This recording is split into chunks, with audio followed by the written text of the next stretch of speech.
Everyone, আমি গিয়েছিলাম class করতে, এসছি তাও প্রায় আস্তে আস্তে 10টা 10-15 হয়ে গিয়েছে। আর নিচে যেহেতু কিছু কাজ ছিল সেগুলো করে উপরে চলে এসছি। এখন আমার কোনো বিছানা গোছানো হয়নি, উপরের কোনো রকম কোনো কাজ হয়নি। তো চলো আস্তে আস্তে সেটাই করা যাক, সঙ্গে থাকো। এখন বাজে 12:30, দেখি কতদূর কী করতে পারি।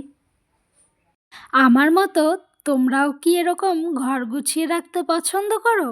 আমার তো বেশ ভালো লাগে।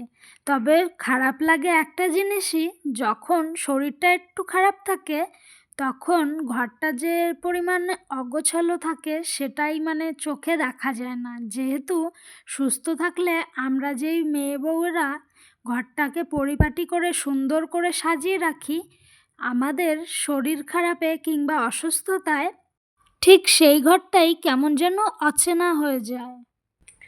এখন আর কাজ করার মতো কোনো রকম কোনো এনার্জি নেই শরীরে, শুধু মনে হচ্ছে এইভাবে শুয়ে পড়ি।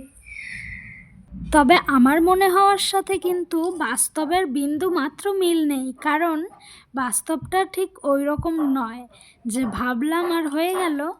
বাস্তবতা ঠিক কতটা কঠিন বিবাহিত মেয়েরাই বেশ ভালো বুঝতে পারবে।